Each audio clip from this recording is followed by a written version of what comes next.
Motion in plane से सीधा सा मतलब है कि एक प्लेन में होने वाला मोशन। जैसे मान लीजिए बोर्ड है, इसका ये प्लेन है, इसमें होने वाला मोशन। इसमें दो कैटेगरी के मोशन जो है आप डिफाइन कर सकते हो सिंगल प्लेन में होने वाले। एक तो सिंगल डायमेंशन का, जो कि यहाँ पे लिख के आ रहा है rectilinear motion, motion on straight path, और दूसरा होता है कर्विलिनियर मोशन, कर्व पे होने वाला मोशन। तो बेसिकली ये दो प्रकार के जो मोशन मैं बोल रहा हूँ, मोशन ऑन स्ट्रेट पाथ यानी कि rectilinear motion, and motion on curve curvilinear motion, ये मोशन इन प्लेन की कैटेगरी में आते हैं। इन्हीं मोशंस के विषय में डिस्कशन यहां से शुरू हो रहा है। ओके, चूंकि इन्हें कैटेगराइज करना है, बारी बारी से इन मोशंस को पढ़ना है, तो जो सबसे पहली कैटेगरी होती है वो है रेक्टिलिनियर मोशन की।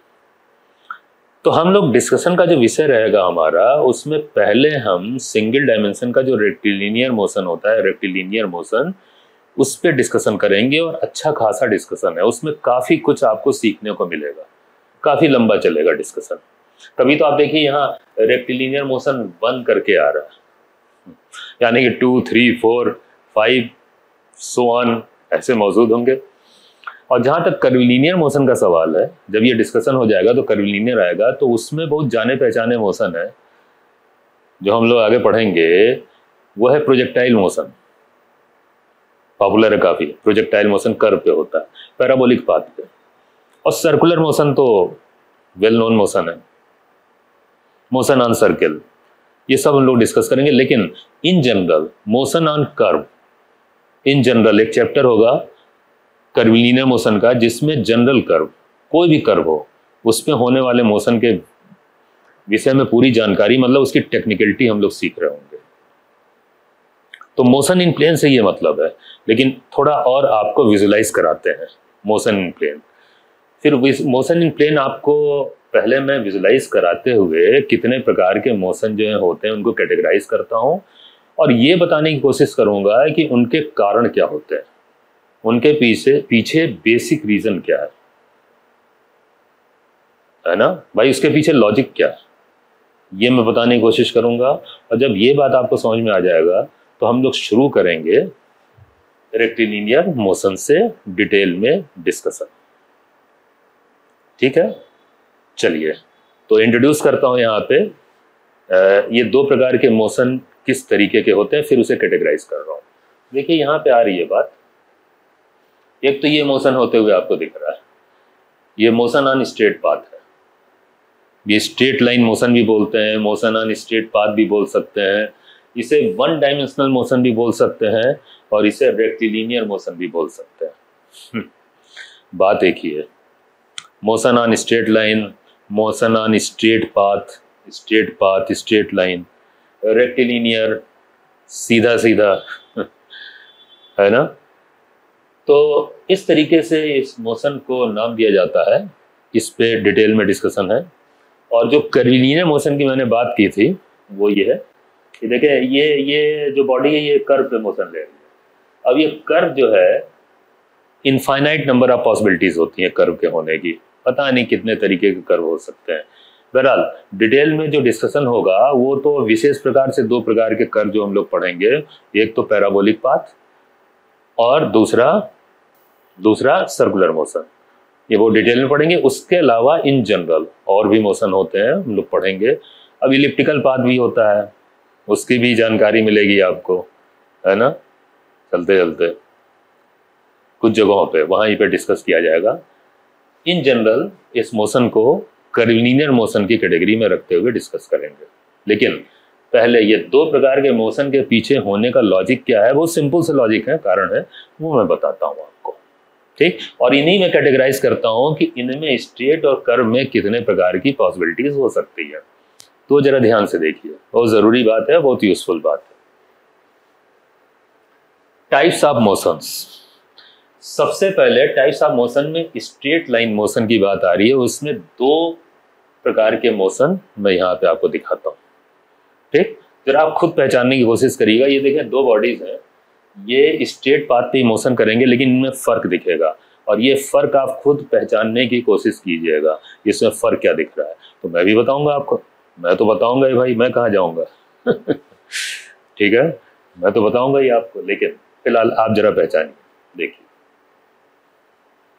ध्यान से देखिए मोशन थोड़ी देर तक।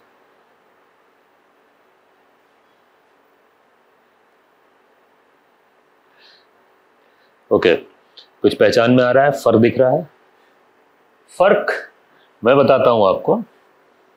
ये जो मोशन हो रहा है ये कांस्टेंट स्पीड से हो रहा है, आप देखिएगा बिल्कुल स्पीड कांस्टेंट, और इसमें आप देखिएगा इसमें फर्क दिख रहा है, ये मोशन धीमे शुरू होता है तेज हो जाता है, पहले स्लो है फिर फास्ट हो गया, तो इसकी स्पीड बदल रही। स्ट्रेट लाइन मोशन में ये दो प्रकार के मोशन ऐसे हैं जिनमें एक जो है वो कांस्टेंट स्पीड का मोशन,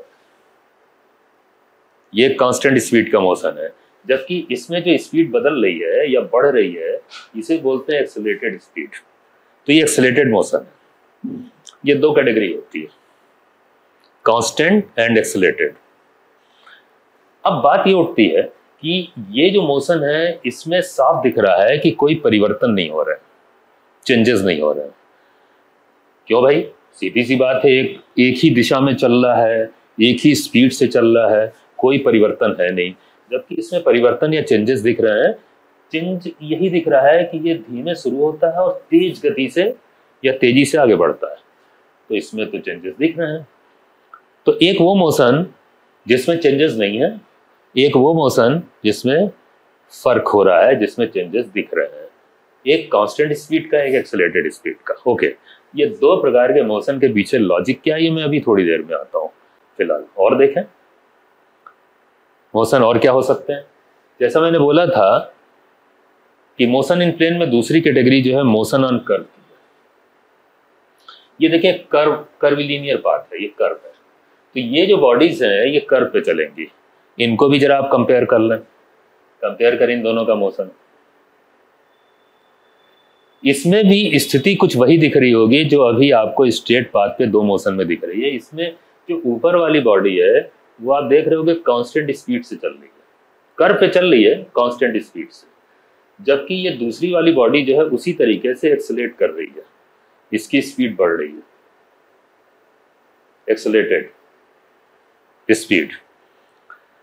तो उसमें और इसमें समानता भी है, लेकिन एक बुनियादी फर्क है, वो मोशन जो हो रहे थे स्ट्रेट पाथ पे हो रहे थे और ये मोशन कर्व पे हो रहे, ठीक। तो देखा जाए तो फाइनली अगर हम कैटेगराइज करें तो मोशन तो चार प्रकार के हो गए। पहली जो कैटेगरी थी उसमें स्ट्रेट लाइन मोशन में दो प्रकार है, कांस्टेंट स्पीड वाला और एक्सेलरेटेड स्पीड वाला। तो दो तो ये हो गए, टू टाइप्स। और कर्व पे भी कुछ ऐसी स्थिति है, कर्व में भी दो प्रकार के मोशन हो गए, कांस्टेंट स्पीड और एक्सेलरेटेड स्पीड, जिसमें भी दो है, तो कुल मिला के चार हुए ना। ये जो फोर मोशंस है इन पे ही डिस्कशन है। पहले हम लोग उठाएंगे स्ट्रेट पाथ वाला, और उस पे मैंने बताया था अभी कि लंबा डिस्कशन चलेगा, काफी इंपॉर्टेंट मोशन है, काफी कुछ सीखने को मिलेगा और काफी कुछ क्वेश्चंस आते हैं उसमें, ठीक है। एक अच्छा खासा उसका पोटेंशियल है उस चैप्टर का, ठीक है। कंपटीशन में आते हैं क्वेश्चंस, अपना पोटेंशियल रखता है, तो वो हम लोग बहुत कायदे से डिस्कस करेंगे और फिर कर्व पे भी आएंगे, ठीक, ओके। लेकिन फिर वही बात है कि ये चारों मोशन को परिवर्तन देने में या चेंजेस देने में या अलग अलग बनाने में लॉजिक क्या है या कौन रिस्पॉन्सिबल है। तो मैं रिस्पॉन्सिबिलिटी आपको दिखाता हूँ। अब इसको थोड़ा सा लॉजिकल तरीके से मैं कैटेगराइज करता हूँ, ठीक। ये देखिए दो प्रकार के फोर्स का नाम आ रहा है, एक टेंजेंशियल फोर्स और एक नॉर्मल फोर्स। आप ये देखो चेंजेस होने के कारण क्या होते हैं। कोई भी बॉडी किसी भी अवस्था में है, उसमें अगर कोई परिवर्तन या चेंजेस हो रहे हैं तो रिस्पॉन्सिबल कौन होता है? फोर्स। कौन बता रहा है ये? हालांकि ये सत्य है, ये नेचुरल बात है, एक ट्रूथ है, ये एक नेचर का ट्रूथ है। ये अगर चेंजेस देने हैं तो उसे फोर्स करना पड़ेगा। किसी भी सिस्टम या किसी भी बॉडी या किसी भी हैपनिंग में अगर चेंजेस करने होंगे तो उसे फोर्स करना पड़ेगा। फोर्सफुली चेंजेस होते हैं हमेशा, चाहे वो आप लगाओ चाहे वो नेचर के जरिए लगाया जाए, अदरवाइज चेंजेस नहीं होते। अब आते हैं सबसे बेसिक लॉ पे, वो है न्यूटन्स लॉ मैकेनिक्स का, जो भगवान माना जाता है जिसे, है ना, न्यूटन को मैकेनिक्स का गॉड। तो उनका जो लॉ है उसमें फर्स्ट लॉ यही कहा गया ना। फर्स्ट लॉ क्या था? Law of inertia. वो अभी हम लोग डिटेल में डिस्कस करेंगे आगे, लेकिन अभी थोड़ा जानकारी तो होनी चाहिए आपको। तो न्यूटन्स लॉ में जो फर्स्ट लॉ ऑफ इनर्शिया ये कहता है कि अगर कोई बॉडी या सिस्टम पे एक्सटर्नल फोर्स नहीं है, कोई भी फोर्स नहीं है एक्सटर्नल, तो उसमें किसी प्रकार का चेंज नहीं होगा। वो अपनी अवस्था को बनाए रखेगा, मेंटेन रखेगा। अवस्था बनाए रखने का मतलब है कि वो जैसे रुका था, अगर रुका था तो वो रुका रहेगा, और अगर वो चल रहा था तो वो कांस्टेंट स्पीड से, कांस्टेंट वेलोसिटी से चलता रहेगा, जब तक कि उस पर कोई फोर्स न लगाया जाए। अच्छा, मान लें फोर्स लगा दें तो क्या हो जाएगा? फोर्स लगाएंगे तो सेकंड लॉ हो जाएगा न्यूटन का। कहने का मतलब हमारा कि सेकंड लॉ क्या है? सेकंड लॉ ये कहता है कि अगर किसी बॉडी या सिस्टम पे एक्सटर्नल फोर्स दिया जाए तो उसमें परिवर्तन या चेंजेस हो जाएंगे, उसका मोमेंटम बदल जाता है, उसकी स्पीड बदल जाती है, उसकी वेलोसिटी बदल सकती है, उसकी दिशा बदल सकती है, कोई ना कोई चेंज होगा उसमें। ठीक, अगर वो चेंज हो रहा है तो इसका मतलब है उस पर फोर्स किया जा रहा है। ये सेकंड लॉ। ठीक, ये बेसिक लॉ। अब बात आती है कि अभी 4 प्रकार के जो मोशन देखे आपने, उसमें सिर्फ एक प्रकार का मोशन ऐसा था जिसमें चेंज नहीं हो रहा था। अब आप कहोगे कि लग रहा है कि मैं कुछ गड़बड़ कर रहा हूँ, 2 प्रकार के मोशन थे जिसमें चेंज नहीं हो रहा था, दोनों कांस्टेंट स्पीड वाले, एक स्ट्रेट पाथ पे और एक कर्वीलिनियर पाथ पे। नहीं नहीं नहीं, सिर्फ एक प्रकार का मोशन ऐसा था जिसमें कोई चेंज नहीं हो रहा था। वो जानते हैं कौन सा था? वो स्ट्रेट पाथ वाला, रेक्टिलिनियर मोशन वाला पहला motion, constant speed on straight path. क्यों मैंने कहा कि कोई चेंज नहीं हो रहा है? देखें, चेंजेस 2 प्रकार के होते हैं। बॉडी अगर मूव कर रही है या नहीं मूव कर रही है तो उसमें परिवर्तन देने के लिए चेंजेस 2 प्रकार के हो सकते हैं। एक तो उसे मोशन दे दिया जाए और एक उसको दिशा दे दी जाए। जैसे मान लें जो यहाँ पे दिखाया जा रहा था मोशन, उसकी बात कर रहे हैं, रुकी हुई बॉडी की बात छोड़ दें, सिंपल सी बात करें, क्योंकि हम लोग मोशन पढ़ रहे हैं, मोशन इन प्लेन, तो मूव करने वाली बॉडी की बात करें, बेहतर होगा। अब बॉडी जब मूव कर रही थी तो उसके पास वेलोसिटी है, स्पीड भी है। वेलोसिटी और स्पीड में क्या फर्क होता है? वेलोसिटी का जो मॉडुलस होता है वो स्पीड होता है, वैल्यू, जबकि वेलोसिटी एक वेक्टर क्वांटिटी है। वेलोसिटी में स्पीड भी है, मतलब वैल्यू भी है, और डायरेक्शन भी है। जब कभी किसी बॉडी पे आप फोर्स करोगे, मूविंग बॉडी पे, तो उसमें 2 प्रकार के परिवर्तन या चेंजेस पॉसिबल हैं। या तो उसकी स्पीड बदल जाए या फिर उसकी दिशा बदल जाए। ध्यान दीजिएगा, दिशा बदल जाए। अगर डायरेक्शन बदल रहा है तब भी उसमें चेंजेस हो रहे हैं, अगर डायरेक्शन बदल रहा है तो भी चेंजेस हो रहे हैं उसमें, दिशा बदल जाए। जानते हैं बिना फोर्स के दिशा नहीं बदलती है, बिना फोर्स के स्पीड भी नहीं बदलेगी, बिना फोर्स के दिशा भी नहीं बदलेगी। जब आप फोर्स करोगे तब चीजें होती हैं। आप खुद सोचो कि एक बॉडी ऐसे चल रही है, कोई ट्रॉली ऐसे चल रही है, ठीक, ऐसे चल रही है, थोड़ी देर के लिए इमेजिन करें। अब आप क्या करो, ऐसे उसे पुश कर दो, देखो उसकी स्पीड बदल जाएगी। जिस दिशा में वो चल रही है उसी दिशा में उसे पुश कर दो, उसकी स्पीड बढ़ जाएगी। या उसके अपोजिट, ऐसे चल रही थी ना, अपोजिट फोर्स कर दें, देखें उसकी स्पीड कम हो जाएगी। यहाँ पे वेलोसिटी की वैल्यू यानी कि स्पीड की वैल्यू बदल रही है, स्पीड बदल रही है। और वहीं पे एक तरीका और है चेंजेस का, वो ऐसे चल रही थी, ऐसे ट्रॉली ऐसे चलती हुई आ रही थी, ऐसे ऐसे, आपने उसकी दिशा में नहीं, उसके पैरेलल नहीं, बल्कि परपेंडिकुलर पुश कर दिया। ऐसे आ रही थी ना, ऐसे आप ऐसे पुश कर दो, जानते हो उसकी दिशा बदल जाएगी, उसकी दिशा बदल जाएगी। वो ऐसे जा रही थी, ऐसे घूम जाएगी। फोर्स के जरिए ही ये चेंजेस हुए। बॉडी स्ट्रेट पाथ पे चल रही थी, स्पीड में बदलाव आया, या फिर उसकी दिशा में बदलाव आया, डायरेक्शन में बदलाव आया। जानते हैं बिना फोर्स के बदलाव नहीं हो सकता। आप देखें 4 मोशन जो दिखाए गए थे, मैं फिर से आता हूं वापस। नहीं, ये जो मोशन दिखाए जा रहे थे स्ट्रेट पाथ पे, इसमें देखें ये कांस्टेंट स्पीड से चल रहा है, जबकि एक्सेलरेटेड है। आपको लग रहा होगा इस पर फोर्स किया गया है, महसूस होगा। इस पर कोई फोर्स नहीं किया गया। अगर फोर्स किया जाता ना, ऐसे फोर्स करते या ऐसे फोर्स करने लगते हैं तो इसकी स्पीड बदल जाती है। इसमें जरूर ऐसे फोर्स किया गया होगा, ऐसे पुश किया गया होगा किसी तरीके से, जिससे इसकी स्पीड बढ़ गई। अभी उल्टे दिशा में आप पुश करो ऐसे, तो जानते हैं इसकी स्पीड घट भी जाएगी, लेकिन दिशा नहीं बदल रही थी। डायरेक्शन बदलने वाला इसमें चेंजेस नहीं है। चेंजेस है एक में, है सिर्फ एक में चेंज है, एक में चेंजेस नहीं। ठीक, इसमें तो कोई परिवर्तन ही नहीं है। यही एक मोशन ऐसा है जिसमें कोई चेंज नहीं हो रहा है, इसमें हो रहा है। और अगले वाले केस में ये जो मोशन आप देख रहे थे, इसमें कांस्टेंट स्पीड है। आप कहें चेंज नहीं हो रहा है, नहीं हो रहा है। कांस्टेंट स्पीड के बावजूद हो रहा है, इसकी दिशा बदल, दिशा डायरेक्शन बदलना भी चेंज है। बिना फोर्स के डायरेक्शन बदल ही नहीं सकती बॉडी की। अगर किसी मोशन को फर्स्ट लॉ पे बिल्कुल डिफाइन किया जाए, फर्स्ट लॉ पे, तो वो सिर्फ ये वाला मोशन हो सकता है। न्यूटन्स फर्स्ट लॉ की बात कर रहा हूं। कोई भी अवस्था में बदलाव नहीं हो रहा है। ये नहीं है इसमें अवस्था में इसकी स्पीड में बदलाव हो रहा है, जबकि कर वाले जो 2 मोशन है इनमें दोनों में बदलाव है। ठीक है, इसमें स्पीड नहीं बदल रही है, लेकिन दिशा तो बदल रही है। और ये मोशन आप देखें तो इसमें तो स्पीड भी बदल रही है, एक्सीलरेटेड स्पीड है, और डायरेक्शन भी बदल रही है। फर्क तो इसमें भी है। कहने का मतलब है जो 4 मोशंस आपको दिखाए जा रहे हैं उसमें एक ही मोशन ऐसा है, फर्स्ट वाला, है ना। तो सबसे पहला मोशन है ये कांस्टेंट स्पीड वाला स्ट्रेट पाथ पे, ये बिना किसी फोर्स के हो रहा है। जबकि बाकी 3 मोशंस चाहे ये हो या फिर ये दोनों हो, ये दोनों ही मोशन फोर्स के इन्फ्लुएंस में हो रहे हैं।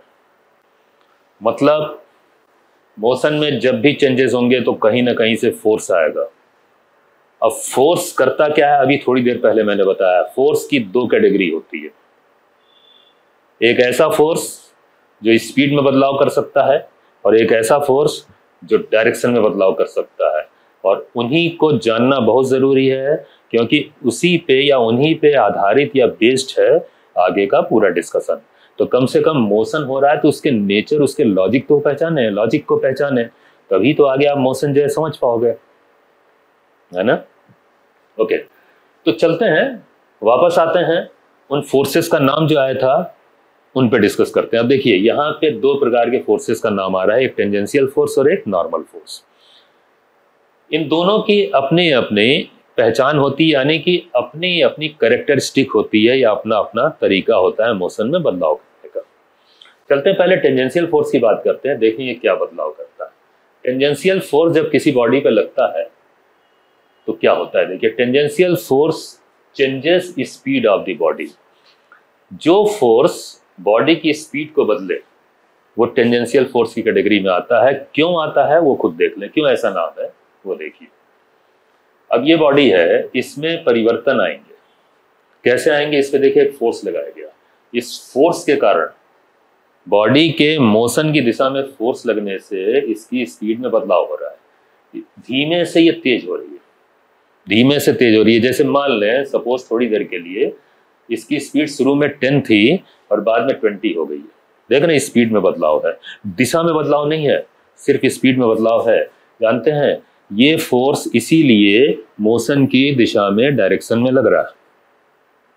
जब कभी फोर्स मोशन के डायरेक्शन में लगे या पैरेलल लगे तो स्पीड में बदलाव करता है। ऐसे फोर्स को टेंजेंशियल फोर्स इसलिए बोलते हैं, एफ टॉ से लिखते हैं, क्योंकि ये पाथ के टेंजेंशियल है।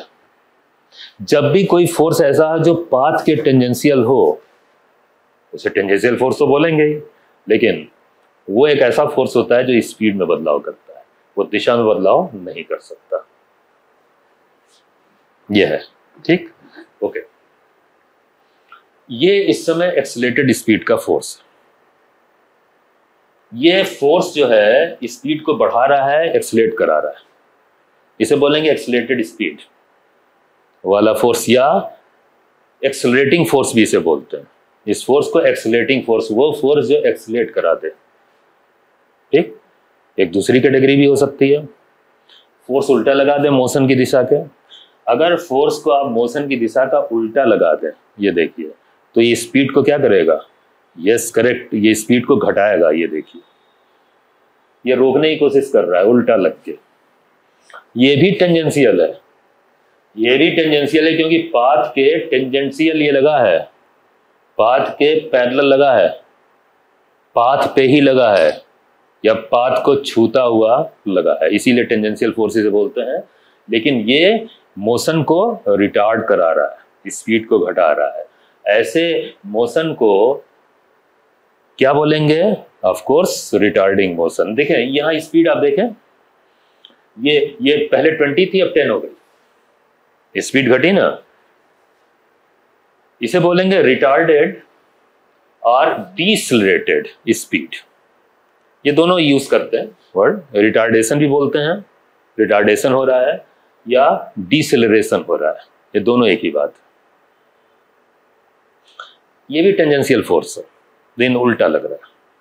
ठीक, प्रैक्टिकल कंडीशन में मैं आपको दिखाता हूं कि ये फोर्स कैसे लगाए जाते हैं। देखिए, प्रैक्टिकल कंडीशन में जब आप कोई गाड़ी या कार या बाइक चला रहे हैं, तो उसमें ब्रेक्स और एक्सीलेटर्स, इसमें ब्रेक और एक्सीलेटर दोनों है। यहाँ देखिए एक्सीलेटर है, ये ब्रेक है, एक्सीलेटर है, ये ब्रेक है बाइक में।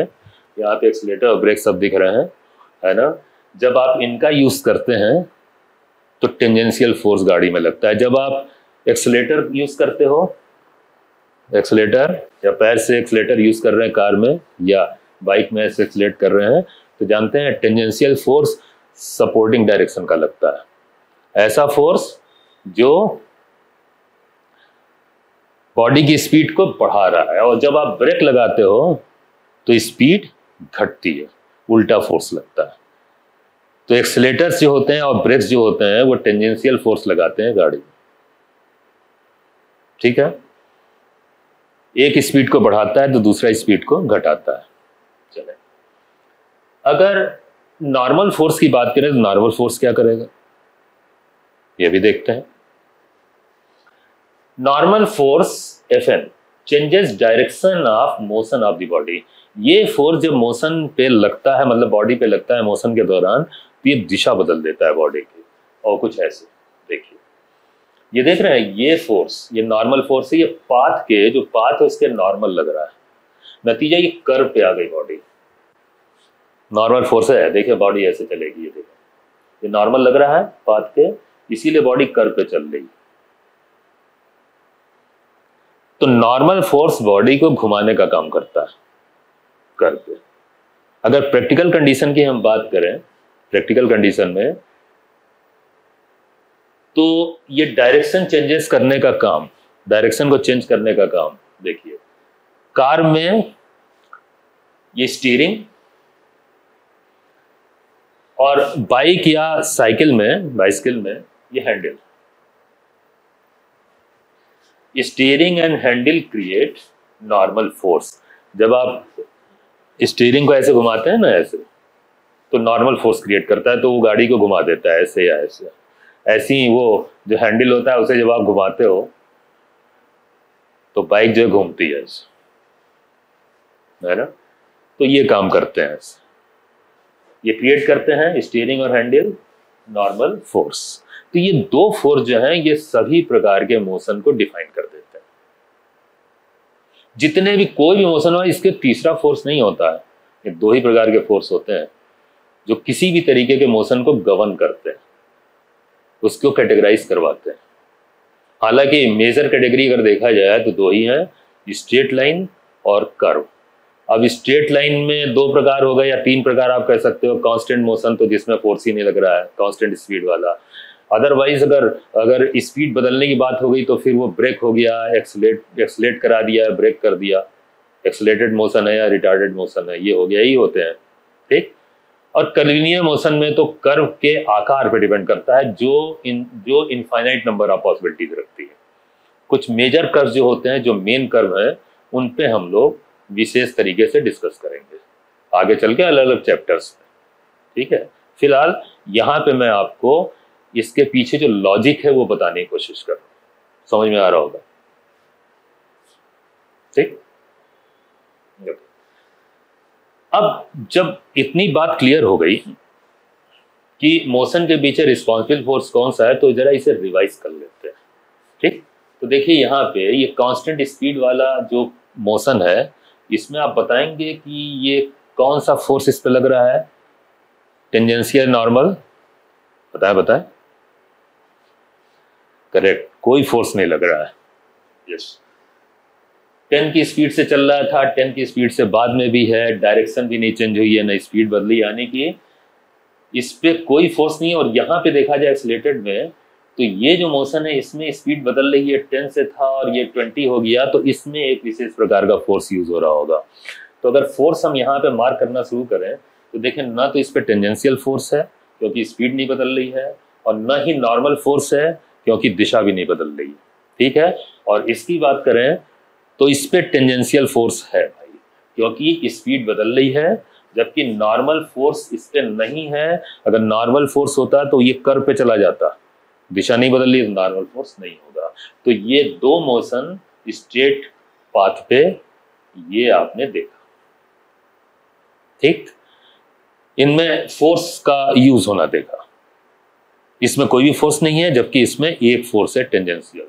जबकि कर्व पे बात आ रही थी, तो जो पहला मोशन था कर्व पे, जो कांस्टेंट स्पीड से हो रहा था, है ना, 10 से पहले भी है और 10 से बाद में भी है, लेकिन ये कर्व पे चल रहा है, तो बताएंगे इसमें कौन सा फोर्स एग्जिस्ट कर रहा होगा, टेंजेंशियल फोर्स होगा कि नहीं, नहीं होगा, यस। इसमें टेंजेंशियल फोर्स नहीं होगा, तभी तो कांस्टेंट स्पीड है, लेकिन डायरेक्शन चेंज हो रही है। डायरेक्शन चेंज होने का मतलब है कि अवस्था बदल रही, इस पे एक फोर्स तो होगा ही।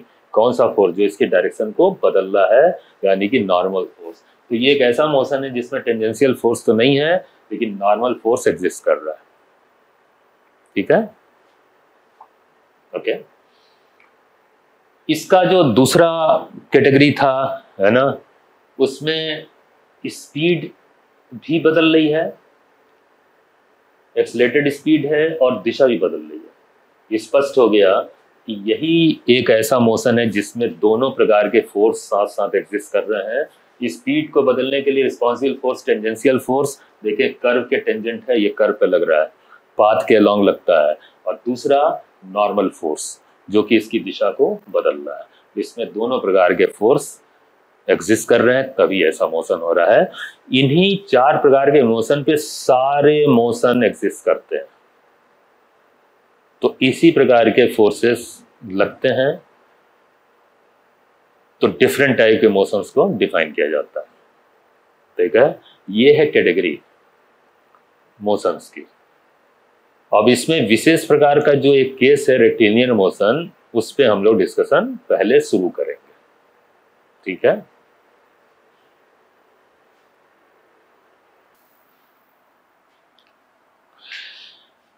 रेक्टिलिनियर मोशन के केसेस पे आने से पहले कुछ बेसिक और इम्पॉर्टेंट बातें और सीख ली जाए, ठीक। एक सबसे इम्पॉर्टेंट बात आती है डिस्टेंस और डिस्प्लेसमेंट की डेफिनेशन, और इनमें फर्क क्या है। ध्यान से देखिए, बहुत इजी है लेकिन फिर भी कभी कभी ट्रिकी हो जाता है और इम्पॉर्टेंट बहुत है। ये एक प्लेस है ए और एक दूसरा प्लेस है बी। ए से बी की तरफ एक बॉडी एक कर्व पे चल के जा रही है, ऐसे रिमूव कर्व पे इसका मोशन हो रहा है, ठीक। अब ये जो कर्व है ये बेसिकली एक पाथ है जिसपे ये बॉडी चल रही है, और इस पाथ की एक लेंथ होगी, इसमें कोई शक नहीं, इस पूरे पाथ की एक लेंथ होगी। ऐसे अब नापते जाएं, ऐसे ऐसे ऐसे इसे नापते जाएं तो एक लेंथ निकल के आएगी उसकी, ठीक। इसी लेंथ को बेसिकली एल से रिप्रेजेंट कर रहे हैं पाथ लेंथ, इसी को डिस्टेंस ट्रेवल्ड बोलते हैं या डिस्टेंस डी। इसे कैपिटल डी से भी रिप्रेजेंट किया जाता है। तो डिस्टेंस जो बॉडी ने कवर किया इस मोशन के दौरान ए से बी जाने में, वो कुछ और नहीं है, इस पाथ की लेंथ है। ठीक है, जैसे मान लें आप एक कार से किसी प्लेस के लिए निकलते हैं, अपने शहर से किसी दूसरे शहर। अब आप जब जाते हो तो हाईवे पे चलते हो तो वो स्ट्रेट तो होता नहीं है, वो तो कर्वी तो होता है, घूमते घामते जा रहे हैं, किसी इस पाथ पे मुड़ गए, कभी वैसे मुड़ गए, ऐसे चलते चले जा रहे हैं। ठीक, सबसे ज्यादा तो घूमता फिरता पाथ जो हिल्स में दिखाई देता है, सर्पेंटाइन रोड जो होती है। तो ये जो पाथ, जिस पाथ पे आप चल रहे हैं उसमें आप देखते होंगे और रास्ते में माइल्स स्टोन बोलते हैं लगे रहते हैं, माइल्स स्टोन नाम है उनका। हालांकि हर स्टोन पे जो है वो जो डिस्टेंस लिखी होती है या जो लेंथ लिखी होती है वो किलोमीटर में होती है। ठीक है, तो 1 किलोमीटर, 2 किलोमीटर, 3 किलोमीटर ऐसे लिख के आता है ना, 1, 2, 3 किलोमीटर, 4 किलोमीटर। उसी से आपको पता चलता है कि आप कितना डिस्टेंस ट्रेवल कर रहे हैं। वो डिस्टेंस ही है ना। वो जगह जगह पे ऐसे माइल्स स्टोन लगे रहते हैं और उसमें ये लिखा होता है। ठीक, वो कुछ और नहीं है, वो पाथ लेंथ है। 1 किलोमीटर, 2 किलोमीटर, 3 किलोमीटर, 4 किलोमीटर ऐसे चलते चले जा रहे हैं, 50 किलोमीटर, 60 किलोमीटर, 75 किलोमीटर ऐसे। वही है पाथ लेंथ, है ना।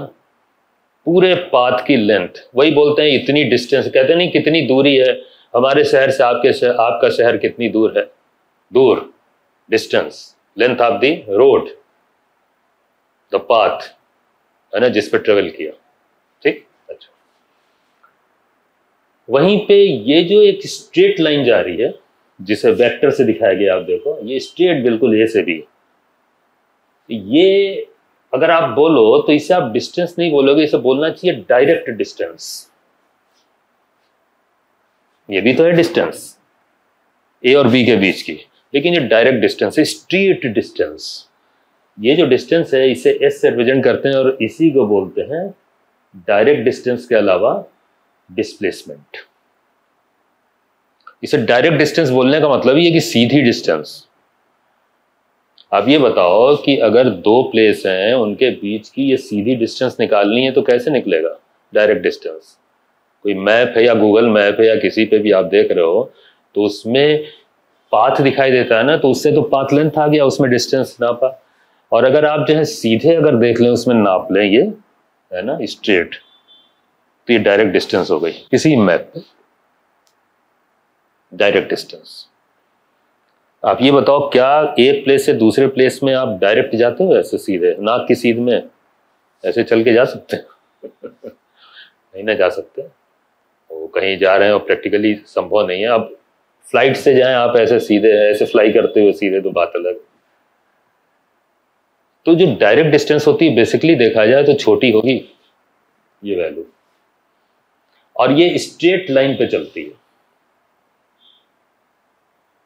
इस वैल्यू से, इस लेंथ से ये वैल्यू कम होगी। इसीलिए जनरली आप देखो, जनरली क्या होता ही है, कर्व पे अगर मोशन हो रहा है कर्व पे, तो डिस्प्लेसमेंट या डायरेक्ट डिस्टेंस जो है वो डिस्टेंस से या पाथ लेंथ से कम ही मिलेगी, बशर्ते कि मोशन कर्व पे हो। खैर अभी कंपैरिजन का अभी और भी मौका है, अभी आते हैं हम लोग, सारी चीजें स्पष्ट होंगी, लेकिन फिलहाल अभी पहचाने ये क्या है। अच्छा, अब होती है बात कि ये जो दो क्वांटिटीज आपको दिख रही है ना, तो इसमें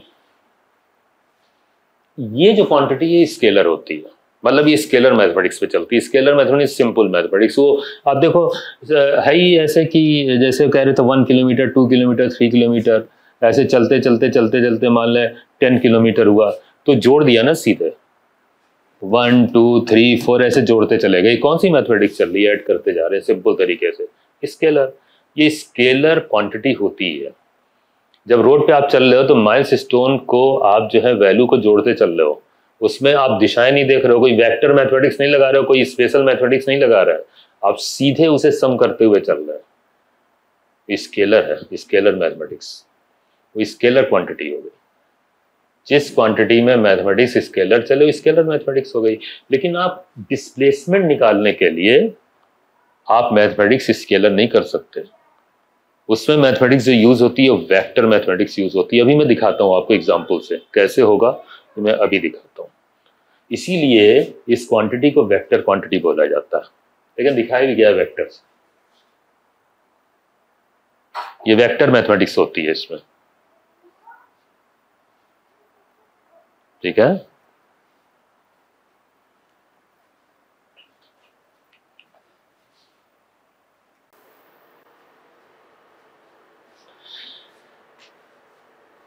अब आइए कुछ एग्जाम्पल के जरिए डिस्टेंस और डिस्प्लेसमेंट में फर्क दिखाता हूं। जैसे कैलकुलेट करने की बात आ जाए किसी पाथ पे, तो सर्कुलर पाथ तो आप खूब अच्छी तरीके से वाकिफ हैं उसके, उसी का एग्जाम्पल उठाता हूं, फिर कुछ क्वेश्चंस पे भी आऊंगा। जैसे मान लें ये कार है और एक सर्कुलर पाथ पे ये चलती है, देखें कैसा है, ये देखिए। ओके, इसने हाफ सर्किल किया इस कार ने। अगर ये सर्किल आर रेडियस का है, हाफ सर्किल है, सेमी सर्किल है, हाफ सर्किल मतलब सेमी सर्किल, ये सेमी सर्कुलर पाथ है, तो इसमें शुरुआत इसने यहां से की, एंड यहां पे हुआ। इस दौरान अगर आपसे पूछा जाता है कि डिस्प्लेसमेंट और डिस्टेंस कितना है ट्रेवल्ड, तो डिस्प्लेसमेंट तो ये डायरेक्ट डिस्टेंस इनिशियल से फाइनल की तरफ, ये जो डायरेक्ट डिस्टेंस है ये जो होगा ये डिस्प्लेसमेंट की वैल्यू देगा। और ये जो पाथ हुआ सेमी सर्कुलर पाथ, इसकी लेंथ जो होगी वो डिस्टेंस होगी। तो ये दोनों ही फाइंड करना बहुत आसान है। ये देखें, अगर डिस्प्लेसमेंट की बात करें तो ये लेंथ जो होगी आर और आर मिलके ये ट्वाइस आर, तो डिस्प्लेसमेंट इज ट्वाइस आर। जबकि डिस्टेंस की बात करें यानी कि पाथ लेंथ की बात करें, तो ये सेमी सर्किल का ये जो हाफ सर्किल है इसका लेंथ कितना होगा, आप जानते हो कंप्लीट सर्किल जो होता है उसकी लेंथ होती है twice pi r, twice pi r complete circle, तो उसका हाफ करें तो कितना होगा, कोर्स पाई आर। तो डिस्टेंस जो ट्रेवल हुई वो पाई आर। ठीक, एक एग्जांपल तो ये हुआ सिंपल। मान लें किसी कार को कंप्लीट सर्किल पे चलाते हैं, ठीक, ये देखिए, देख रहे हो, ये कार कंप्लीट सर्किल करती है। अब डिस्प्लेसमेंट बताइए, यस यस क्या होगा, यस जीरो, जहां से चली वहीं पे लौट आई। डिस्प्लेसमेंट तो हुआ ही नहीं। डिस्प्लेसमेंट बेसिकली देखा जाए तो इनिशियल से फाइनल पॉइंट जो होता है उसके बीच की डायरेक्ट डिस्टेंस होती है। डिस्प्लेसमेंट जो है इनिशियल से फाइनल के बीच की डायरेक्ट डिस्टेंस होती है ना। डिस्प्लेसमेंट देखिए इनिशियल से फाइनल की डायरेक्ट डिस्टेंस है। अगर ये बी पॉइंट घूम के यहीं पे आ जाए तो ए और बी के बीच का फासला ही नहीं रहेगा, और ए और बी अगर कॉन्साइड कर जाए, यहां से ये बी है ना, बी घूम के यहीं पे आ जाए तो क्या होगा, तो ये डायरेक्ट डिस्टेंस नहीं मिलेगी, यानी कि ये वैल्यू जीरो हो जाएगी। वही चीज आपको यहाँ पे दिखाया गया एग्जाम्पल पे, यहाँ पे नहीं है ऐसा। यहाँ पे जो डायरेक्ट डिस्टेंस है वो एग्जिस्ट कर रही है, इनिशियल और फाइनल पोजीशन जो है वो एक जगह पे नहीं है। जबकि इस वाले केस में ये देखिए जहां से चली कार वहीं पे आ गई, तो ऐसे केस में डिस्प्लेसमेंट जीरो होगा। जबकि डिस्टेंस जीरो नहीं हो सकता, डिस्टेंस होता है पाथ। ये कंप्लीट पाथ लेंथ जो है ना ये डिस्टेंस है, डिस्टेंस जीरो हो ही नहीं सकती। डिस्टेंस कितना लिखेंगे, यस इस पूरे सर्किल की लेंथ यानी कि ट्वाइस पाई आर। अच्छा मान लें यही कार अब की बार देखिएगा क्या कर रही है, दो सर्किल कंप्लीट कर रही है। फिर से देखें, एक सर्किल हुआ, फिर दूसरा सर्किल कंप्लीट किया इसने, डिस्प्लेसमेंट बोला है, यस फिर जीरो, डिस्प्लेसमेंट फिर जीरो हो गया, लेकिन डिस्टेंस तो बढ़ गई। डिस्टेंस जानते हैं अब डबल हो जाएगा, एक लेंथ इसने ट्रेवल किया था फिर दोबारा लेंथ ट्रेवल किया, डिस्टेंस कितनी हो गई, यस अब की बार twice of twice pi r, double circle यानी कि 4 पाई आर। यहां से कंक्लूजन क्या निकला कंक्लूजन ये निकला कि डिस्प्लेसमेंट, किसी मोशन में डिस्प्लेसमेंट तो जीरो होने की संभावना रहती है।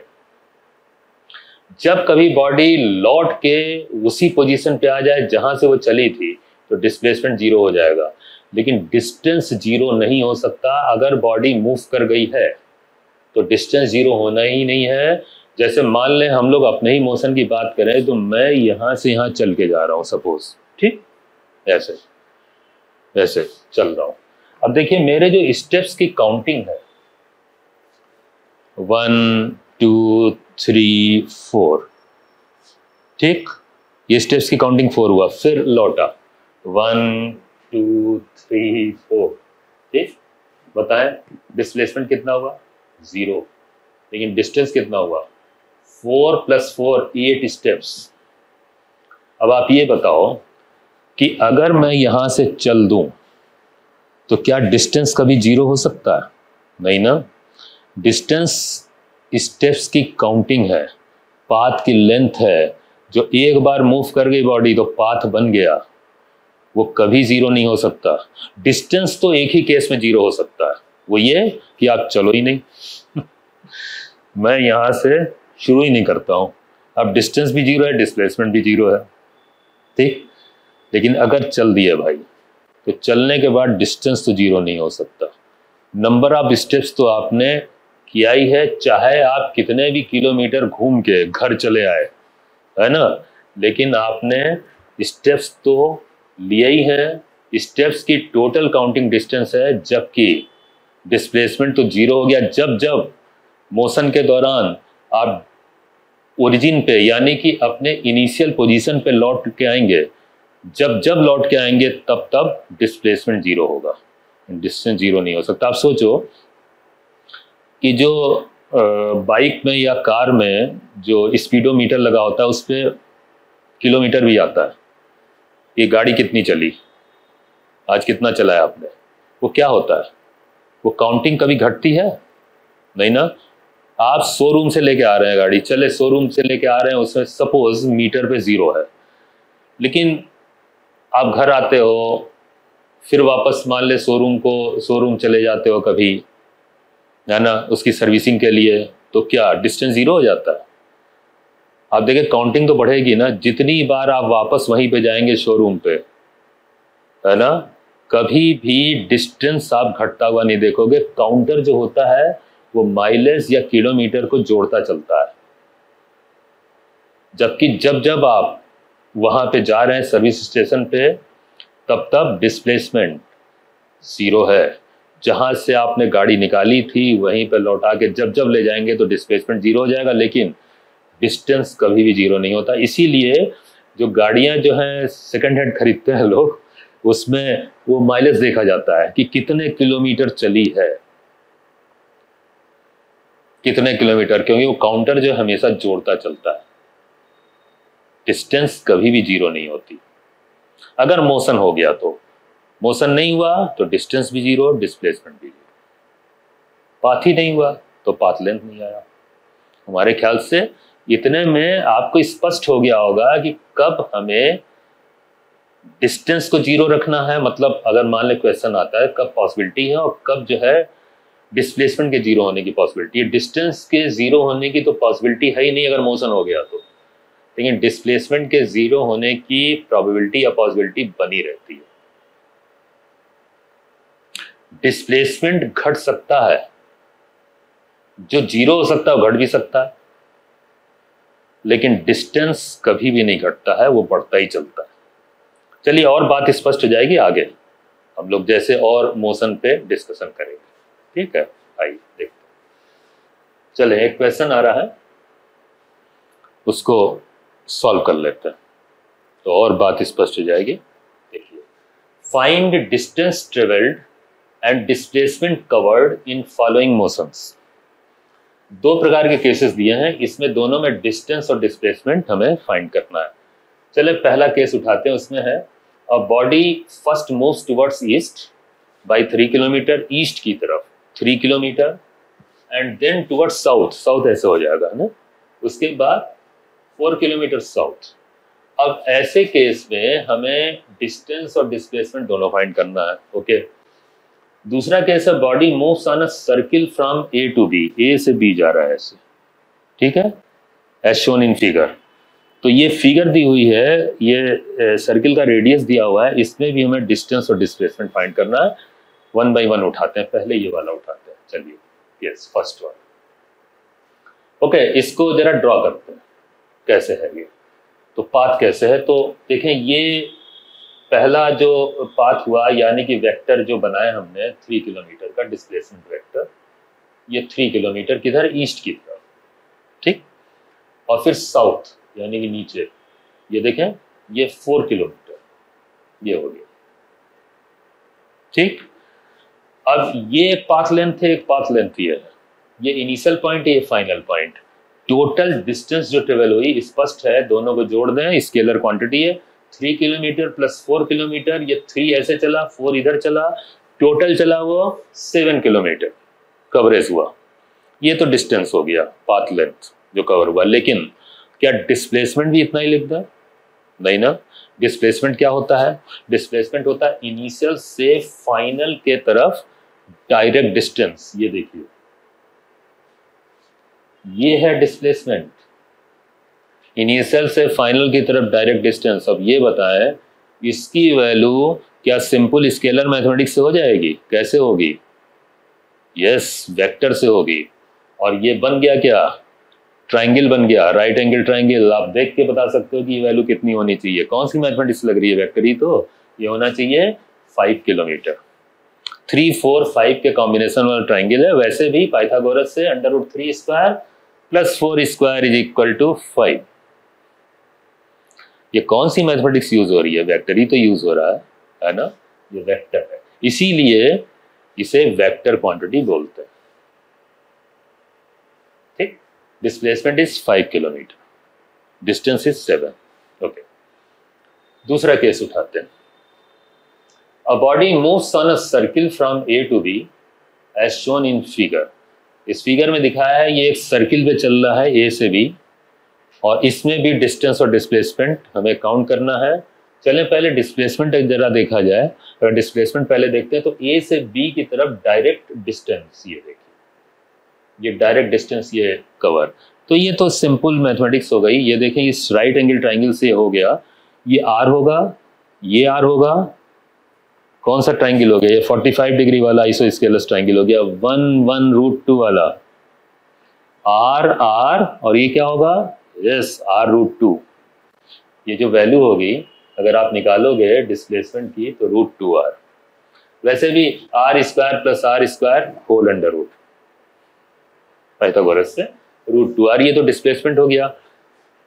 ये डिस्टेंस कैसे निकाले बताएंगे आप? ये कर्व की लेंथ, इसको फाइंड करने के लिए वो जो आर्क लेंथ का फॉर्मूला जो होता है, याद है आपको? जो सर्किल का सेक्टर होता है उसकी लेंथ एल वैल्यू निकालने के लिए जो फॉर्मूला होता है वो याद होगा, theta into r, angle into radius. बहरहाल मैं दिखाता हूँ। इसके लिए आपको ये देखना होगा कि ये जो घूम रहा है इसने कितना एंगुलर कवरेज लिया। तो ये एंगल कितना होगा? ये एंगल होगा 3π/2, क्योंकि हर राइट एंगल π/2 के बराबर होगा। तो ये कितने राइट एंगल हैं?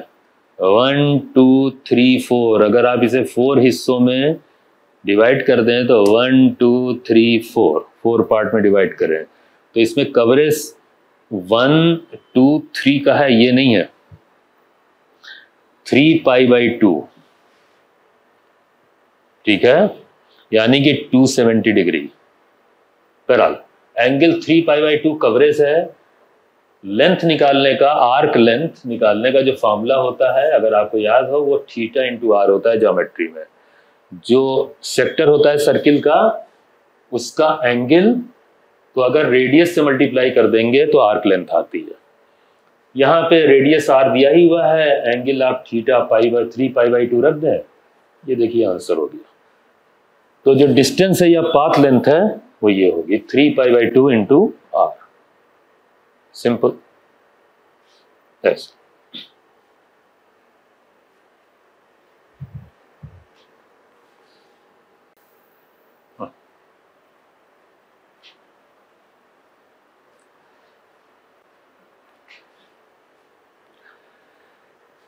Comparison of distance and displacement. एक बार फिर डिस्टेंस और डिस्प्लेसमेंट के बीच में कंपैरिजन और एलोबरेट करते हुए और स्पष्ट करते हुए थोड़ा सा और जाने, डिफरेंट टाइप के मोशंस में थोड़ा सा और बेहतर कैटेगरी मतलब कैटेगराइज कर रहा हूं या स्पेसिफाई कर रहा हूं दोनों को कंपेयर करने के लिए। देखिए, आपने देखा था कि मोशन दो कैटेगरी थी, स्ट्रेट लाइन मोशन भी था और कर्वीलिनियर मोशन। अभी हमने जो डिफाइन किया है उसे आपने देखा कि कर्वीलिनियर पे डिफाइन किया था, ये डिस्टेंस और डिस्प्लेसमेंट। अगर मोशन स्ट्रेट लाइन हो तो कैसे काउंटिंग होगी डिस्टेंस और डिस्प्लेसमेंट की, या दोनों में फर्क होगा या नहीं होगा? देखिए, स्ट्रेट लाइन मोशन पे अगर बॉडी चल रही है तो उसमें दो प्रकार के केसेस, उसमें पहला मैं दिखा रहा हूं यूनिडायरेक्शनल मोशन। यूनिडायरेक्शनल से मतलब है कि सिर्फ एक ही दिशा का स्ट्रेट पाथ पे मोशन, जैसे ये बॉडी सिर्फ एक दिशा में जाएगी ऐसे स्ट्रेट पाथ पे है, एक ही दिशा में चल रही है। एक दिशा में चलने मतलब कि जैसे इस समय ईस्ट की तरफ अगर ये जा रही है तो ये लौटेगी नहीं। अभी ये हो सकता है कि चले फिर लौटने लगे, उस पर भी आएंगे, उसे यूनिडायरेक्शनल नहीं बोलेंगे। यूनिडायरेक्शनल का मतलब है कि सिर्फ एक दिशा में ऐसे चलना। ये देखिए, में आप खुद देखो, डिस्टेंस और डिस्प्लेसमेंट दोनों कवरेज हो रहा है, ये दोनों बराबर होंगे। यही है डिस्टेंस या यही है पाथ लेंथ और यही है डायरेक्ट डिस्टेंस। पाथ लेंथ साफ तौर पे स्ट्रेट दिख रहा है तो यही पाथ लेंथ है जो कि डिस्टेंस लिखा गया है, और इनिशियल और फाइनल के बीच की जो डायरेक्ट डिस्टेंस है जिसे डिस्प्लेसमेंट बोलते हैं वही है। यानी कि अगर बॉडी यूनिडायरेक्शनल मोशन में हो स्ट्रेट पाथ पे तो ऐसे केस में डिस्टेंस और डिस्प्लेसमेंट बराबर होते हैं। स्पष्ट है? लेकिन अगर बॉडी ने टर्न ले लिया, टर्न का मतलब है वापस उसी पाथ पे लौटे, बॉडी टर्न्स बैक, तो जरा ध्यान से देखिएगा कवरेज।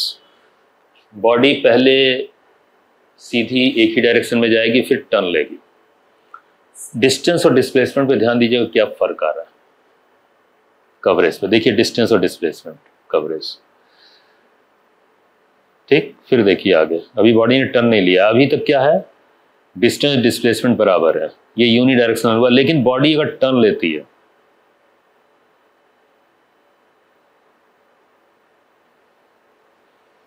टर्न लेती है, देखिए क्या हो जाता है, ये पूरा ये ब्लू लाइन से जो दिख रहा है ना, ये पूरा पाथ लेंथ है, ये डिस्टेंस ट्रेवल्ड, जबकि डिस्प्लेसमेंट सिर्फ इतना रह गया। इनिशियल से फाइनल पोजीशन के बीच की डायरेक्ट डिस्टेंस इस डिस्प्लेसमेंट, कौन सा ज्यादा दिख रहा है इसमें? डिस्टेंस। तो डिस्टेंस डिस्प्लेसमेंट से ज्यादा। स्ट्रेट पाथ पे दो प्रकार के केसेस हो सकते हैं। अगर पाथ यूनिडायरेक्शनल हो सिर्फ, देखिए यहां वो भी है, अगर सिर्फ यूनिडायरेक्शनल हो तो डिस्टेंस और डिस्प्लेसमेंट बराबर होंगे। आप देखिए, है ना, अगर पाथ यूनिडायरेक्शनल हो तो डिस्टेंस और डिस्प्लेसमेंट जो अपीयर हो रहे हैं ये बराबर होंगे। लेकिन अगर बॉडी ने टर्न ले लिया उसी पाथ पे, वापस लौटे, तो ऐसे केस में डिस्टेंस और डिस्प्लेसमेंट बराबर नहीं हो सकते। डिस्प्लेसमेंट घटने लगेगा, कम हो जाएगा।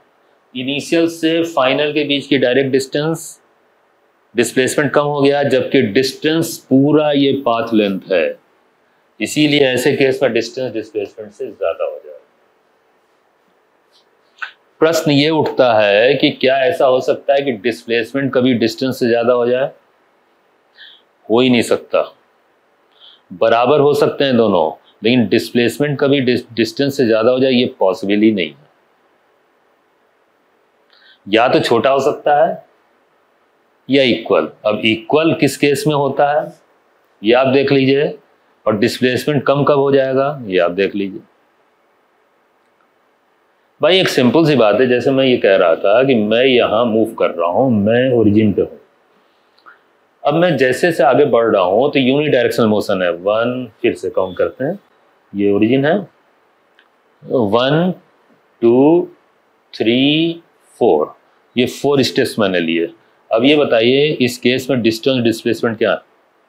यस, दोनों बराबर है, दोनों 4 हैं, 4 स्टेप्स की काउंटिंग है। लेकिन जैसे ही मैं यहां से टर्न लेता हूं और एक कदम भी आगे बढ़ता हूं तो डिस्टेंस तो स्टेप्स की काउंटिंग है, 4 + 1 5 हो गया, लेकिन डिस्प्लेसमेंट कितना रह गया?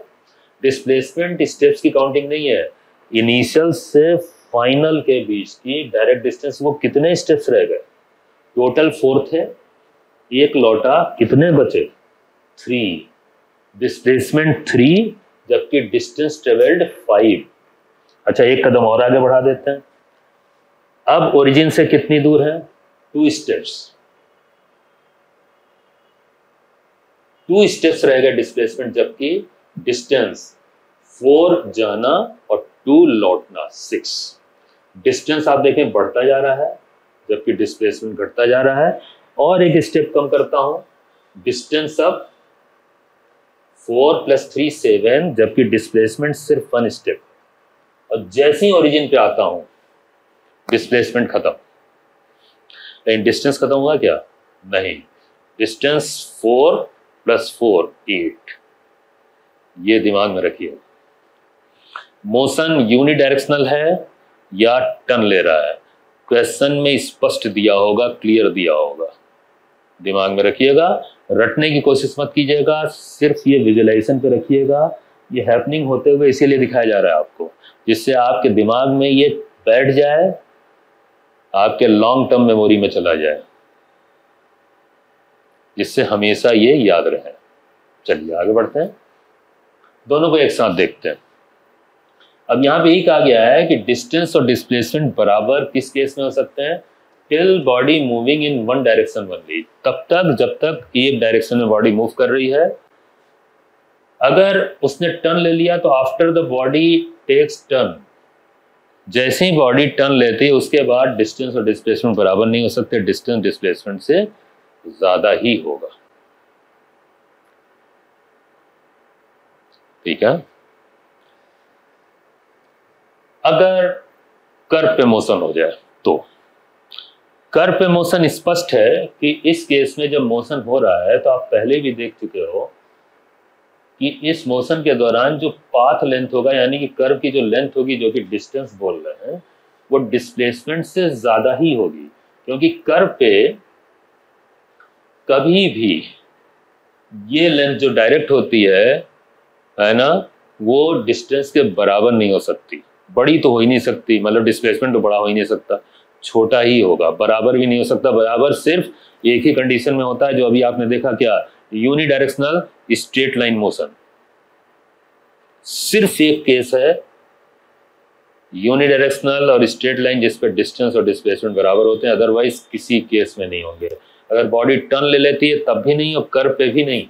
डिस्टेंस हमेशा डिस्प्लेसमेंट से ज्यादा होता है, मतलब प्रोबेबिलिटी डिस्टेंस के डिस्प्लेसमेंट से ज्यादा होने की ही होती है, यही सबसे ज्यादा प्रोबेबल है। कोई भी कर्व आप ले लें यही होगा, लेकिन स्ट्रेट पाथ में संभावना है दोनों की, जो अभी अभी आपने देखा था, बराबर भी होने की और डिस्टेंस के डिस्प्लेसमेंट से ज्यादा भी होने की। ये देखिए,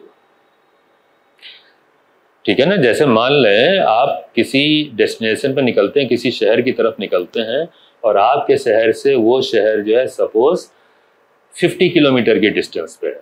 अब डिस्टेंस 50 किलोमीटर का मतलब है कि वो जो रोड पे आप चले हो ना घूमते हुए, उसकी लेंथ। लेकिन अभी आप मैप से वो डिस्टेंस डायरेक्ट निकालेंगे तो कभी 50 नहीं आएगी, नापे सीधे सीधे, तो सीधी डिस्टेंस हमेशा 50 से कम आएगी। अब जो भी आए, 50 से 40 हो सकती है, 35 हो सकती है, जो भी, वो अलग बात है, लेकिन वो कभी भी कर्व वाले पाथ पे बराबर नहीं हो सकता। डायरेक्ट डिस्टेंस डिस्टेंस के, यानी कि पाथ लेंथ और डिस्प्लेसमेंट कभी बराबर नहीं हो सकते, हमेशा पाथ लेंथ या डिस्टेंस ज्यादा होगा डिस्प्लेसमेंट से, यही सत्य है। ठीक, ये ध्यान रखिए।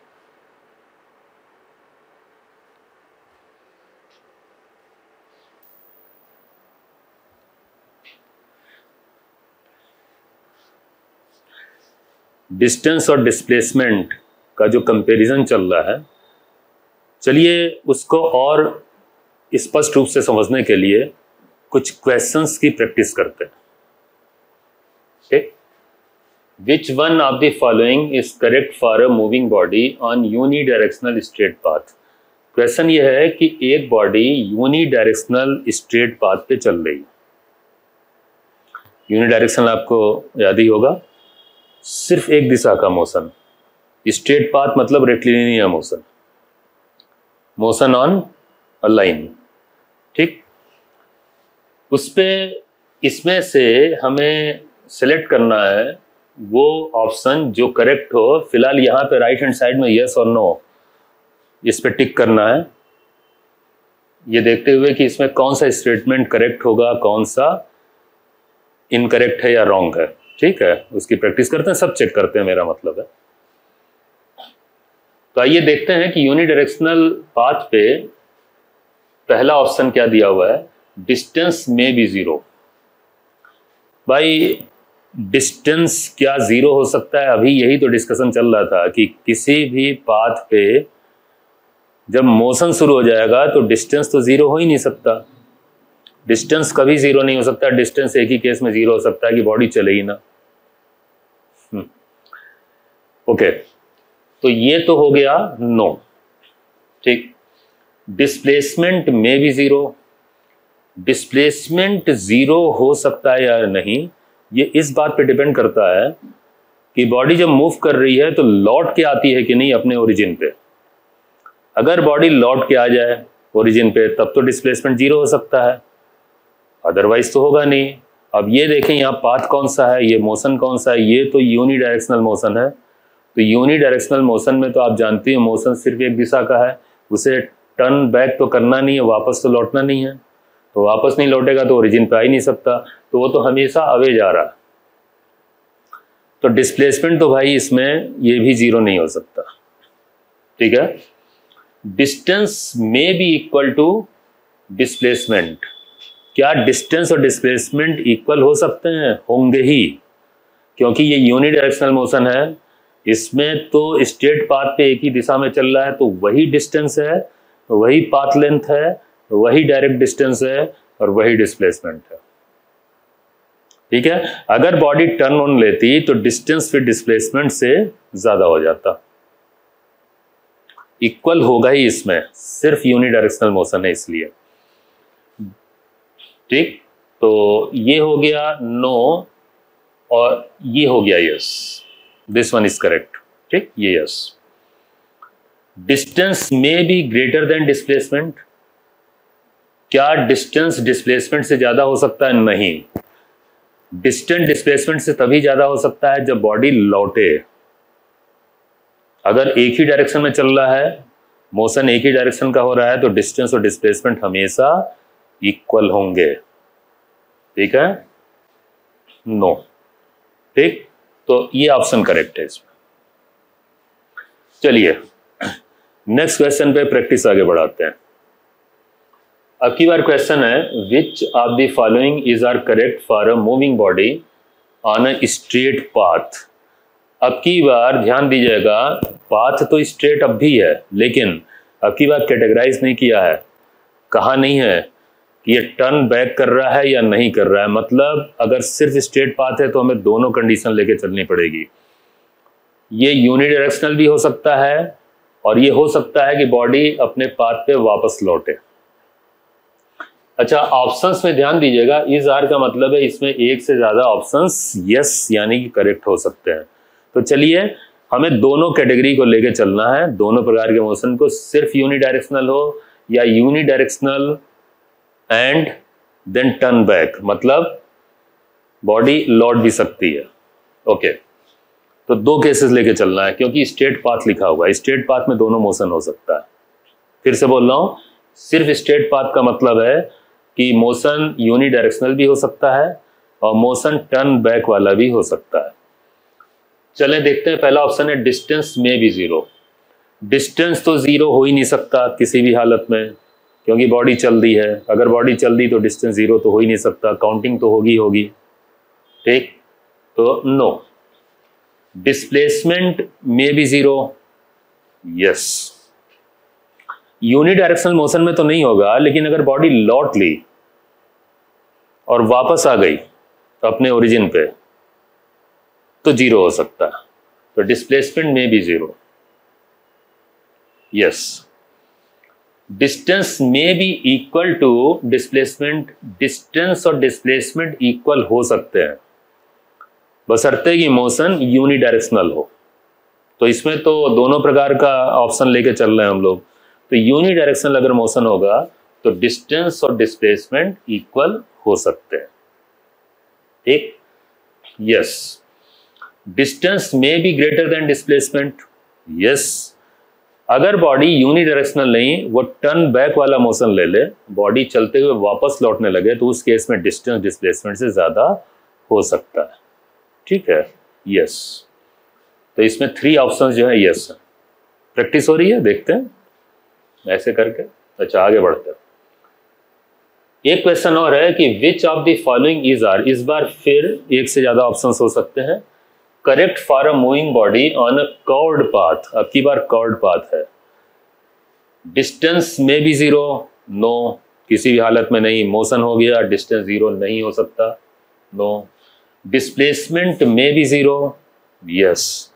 कर्व है, हो सकता है बॉडी घूम के ओरिजिन पे लौटा है, जैसे सर्कुलर मोशन जो दिखाया था नहीं मैंने आपको कि पूरे सर्किल पे ये कार चल गई, कंप्लीट कर लिया उसने, तो डिस्प्लेसमेंट जीरो हो सकता है, यस।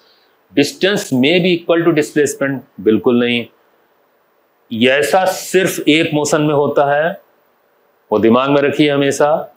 डिस्टेंस डिस्प्लेसमेंट सिर्फ यूनिडायरेक्शनल स्ट्रेट पाथ भी होना चाहिए, यूनिडायरेक्शनल स्ट्रेट पाथ पे ही हो सकता है। कर्व पे तो बिल्कुल नहीं, कर्व पे तो हमेशा डिस्टेंस डिस्प्लेसमेंट से ज्यादा होता है, तो नो। डिस्टेंस में भी greater than displacement, of course ये तो होता ही है, इसमें में भी होने का क्या है। कर्व पे जब भी मोशन होगा डिस्टेंस डिस्प्लेसमेंट से ज्यादा ही होगा, क्योंकि कर्व पे जो पाथ लेंथ होती है हमेशा ज्यादा आएगी डायरेक्ट डिस्टेंस से। कर्व पे जो पाथ लेंथ होगी वो डिस्टेंस से, डायरेक्ट डिस्टेंस से, यानी डिस्प्लेसमेंट से ज्यादा ही आएगी, यस, ठीक है, ओके।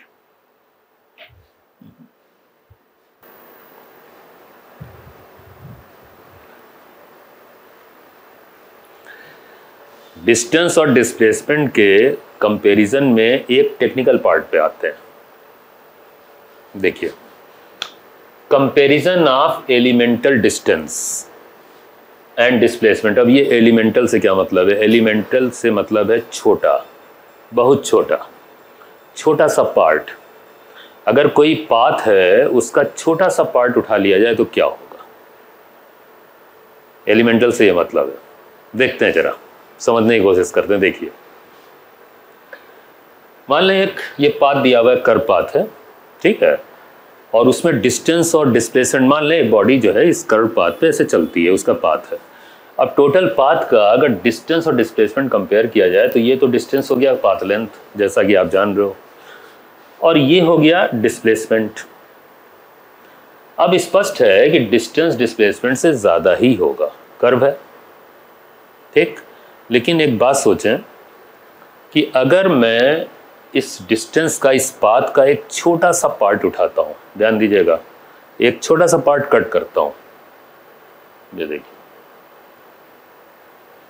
कट करके सेपरेट किया। अब इस पार्ट पे डिस्टेंस और डिस्प्लेसमेंट पूछा जाए तो आपको नहीं लग रहा है कि ये लगभग स्ट्रेट है कि नहीं स्ट्रेट? अच्छा, अब ये बताएं कि अगर ये स्ट्रेट हो गया और यूनिडायरेक्शनल तो है, बॉडी ऐसे चल रही है, ऐसे जा रही है, मान लें एक डायरेक्शन में, स्ट्रेट नहीं है, तो डिस्टेंस और डिस्प्लेसमेंट तो बराबर नहीं हो सकते। लेकिन अगर इसका एक छोटा सा पार्ट उठाया जाए तो आपको लगभग ये स्ट्रेट नहीं दिख रहा है। जानते हैं, इसे और छोटा कर देंगे ना तो लगभग क्या एकदम स्ट्रेट दिखने लगेगा। और आप जानते हो अगर ये स्ट्रेट पाथ हो गया तो स्ट्रेट पाथ पे, यूनिडायरेक्शनल स्ट्रेट पाथ पे डिस्टेंस और डिस्प्लेसमेंट की वैल्यू बराबर होगी। और जानते हैं यहाँ पे अगर हम डिस्टेंस और डिस्प्लेसमेंट को लिखेंगे तो ये एलिमेंटल पाथ है, स्मॉल वैल्यू कैसे लिखी जाती है, ये देखें, small distance, elemental distance, D D, ये आप जान रहे हो ना, ये कैलकुलस का टर्म, डिफरेंशिएशन या स्मॉल डिफरेंस। स्मॉल डिफरेंस को स्मॉल डी से लिखा जाता है, एलिमेंटल डिफरेंस को स्मॉल डी से लिखा जाता है, जबकि बड़ा डिफरेंस अगर होगा तो वो डेल्टा से लिखा जाता है। ऐसे ट्रायंगल होता है ना, डेल्टा सिंबल, उससे लिखते हैं बड़े डिफरेंस को। स्मॉल डिफरेंस को या एलिमेंटल डिफरेंस को जो है वो स्मॉल डी से लिखते हैं, कैलकुलस में इस्तेमाल होता है। तो ये बहुत छोटा सा डिफरेंस है, इसे स्मॉल डी डी से लिखेंगे। और ऐसे ही स्मॉल डिस्प्लेसमेंट जो लिखेंगे वो भी डी एस, ये देखिए, तो इसी को बोलते हैं एलिमेंटल डिस्टेंस और डिस्प्लेसमेंट। ये छोटा सा पार्ट हो गया। आप ये बताएं कि यहाँ पे डिस्टेंस और डिस्प्लेसमेंट अगर आप कंपेयर करोगे तो आपको नहीं लगता ये दोनों बराबर दिख रहे हैं? यस, ये दोनों लगभग, या जितना आप छोटा एलिमेंट करते चले जाओगे ये बराबर हो ही जाएंगे। ये खास बात होती है यहाँ पे,